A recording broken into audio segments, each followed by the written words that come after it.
Ito'y isang kwento tungkol sa isang grupo ng mga kaibigan na pinupuri-puri ang isa't isa.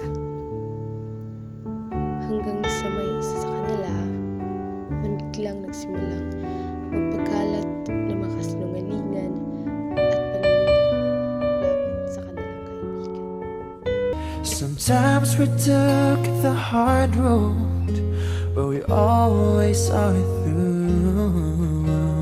If I had only one friend left, I'd want it to be you. Sa isang maliit na bayan, may mga grupo ng mga kaibigan na kilala sa kanilang katatagan at suporta sa isa't isa.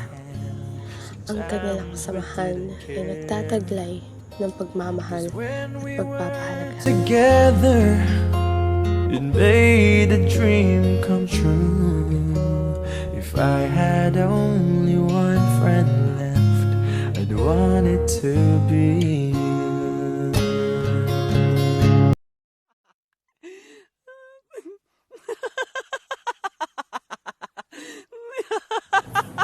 Ano ba yan? Ang sakit ng tiyan ko sa kakatawa. Ngunit isang araw, isang malaking pagsubok ang haharapin nila. Si Janice ay biglang nagsimulang magpakalat ng mga kasinungalingan tungkol sa kanyang mga kaibigan.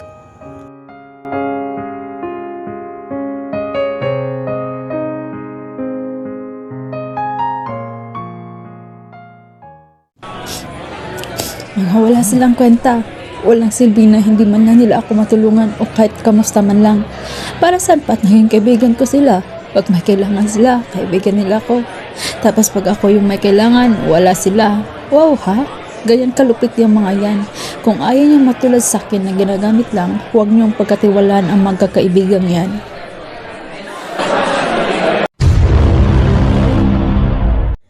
Ang mga kasinungalingang ito ay pilit pinaniniwalaan ng ilan na siyang naging dahilan upang unti-unting masira ang matibay na samahan ng grupo. Ano ba ang nangyayari sa atin? Bakit biglang nagkakaganito si Janice? Kailangan natin siyang kausapin at alamin kung bakit siya nagkaganito. Sang-ayon ako sa naisip mo, Shi. Ngunit paano naman? Pumasok muna tayo sa klase. Pagkatapos ay pag-uusapan natin yun.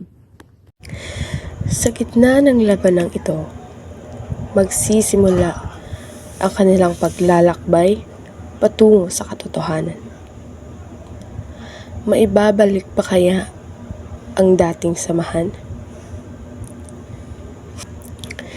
Paano kaya nila malalampasan ang pagsubok ng paninirang puri? Alam niyo namang walang katotohanan ang pinagsasabi ni Janice. Hanggat kaya naman, nating tumulong tumulong naman tayo. Ano bang kinakasama ng loob niya? Huwag kayong magpapaloko sa kanya. Sinisiraan niya tayo. Huwag niyo na lang yan isali sa grupo. Pahamak yan eh. Kung ano-ano na lang pinagsasabi. Akala niya naman kung sino siya. Hindi naman siya kawalan. Teka muna. Baka may dahilan siya kung bakit ganyan siya makareact. Kausapin muna natin siya. Huwag tayong padalos-dalos. Intindihin na lang muna natin siya. Ang hirap kasi sa kanya, hindi siya nagsasabi. Tapos, ina-expect niya na malalaman natin na may problema siya. Hindi tayo mind reader. Tapos ngayon magpapakalat siya ng mga walang kwentang bagay na ginagamit lang natin siya. Hindi naman kasi pwede yan. Tayo yung nasisira sa pananaw ng ibang tao. Tumahimik ka na lang at kakausapin natin siya bukas. Sa kabila ng mga salungatan, may ilan sa kanila ang nagpasya na kausapin si Janice ng pribado upang alamin ang tunay na dahilan.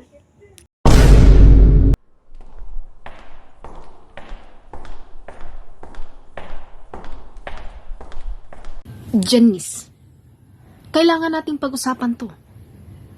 Ano bang nangyari sa'yo at bakit ka nagkaganyan? Hindi niyo ko maintindihan. Nawalan na ako ng tiwala sa inyo. Talagang hindi namin maintindihan kasi hindi mo naman ipinaiintindi sa amin eh. You never told us about this, about that. Palaging sinasarili mo lang. Joyce, tumigil ka. Huminahon ka muna. Hindi natin maayos to kung ganyan ka. Ang hirap kasing intindihin eh. Siya pa tong nawala ng tiwala. Wow naman. Siya nga yung nagpakalat ng kung ano-ano dyan eh.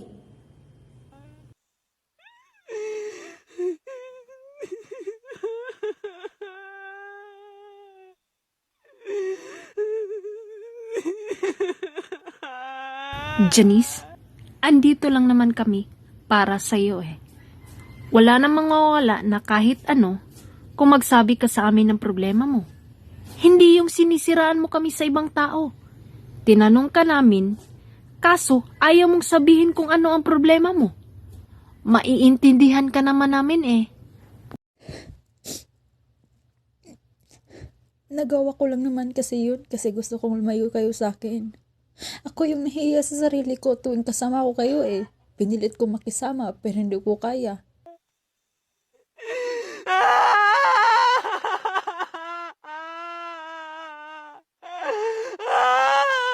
Ano?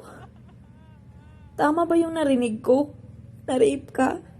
Sino yun ang gago sa'yo? At tuturuan natin ng leksyon.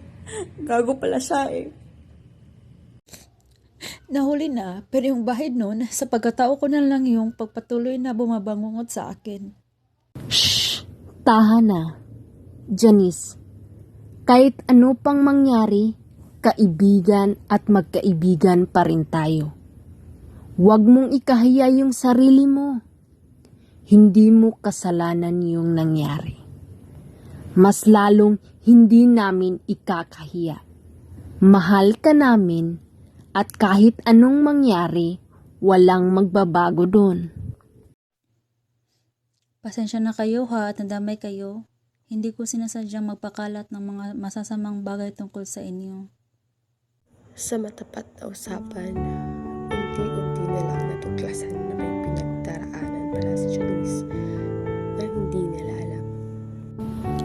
Pasensya na at hindi namin napansin ang nararamdaman mo. Hindi ka nag-isa. Andito lang kami para sa'yo. Sa pagpapatawad at pag-unawa, unti-unti na bumabalik ang dating pagsasamahan ng grupo. Sa bawat hakbang nila, patungo sa pagbabalik ng tiwala, lalong lumalakas ang samahan nila laban sa paninirang puri. Sometimes we took the hard road, but we always saw it through. If I had only one friend left, I'd want it to be you. Kailangan nating magpatawad at maipag-unawa sa isa't isa para muling maging matibay ang ating samahan bilang matalik na magkaibigan. Tama yan. Dapat nating bigyang halaga ang bawat isa at magtulungan para maayos ang anumang pinsala. Tumpak yan. Tayo ay mas magiging matatag kahit sa anumang pagsubok. Sa huli, ang kanilang pagkakaisa at pagpapatawad ay nagdulot ng bagong simula para sa kanilang samahan. Sa tuwing haharap sila sa mga hamon ng buhay, ang kanilang sa isa't isa ay magiging tanglaw at lakas.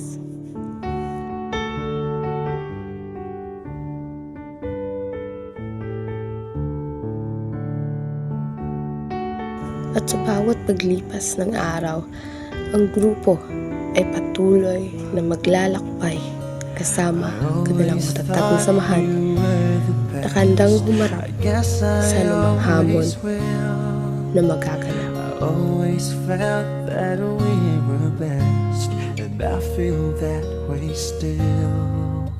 Sometimes we took the hard road, but we always saw it through. If I had only one friend left, I'd want it to be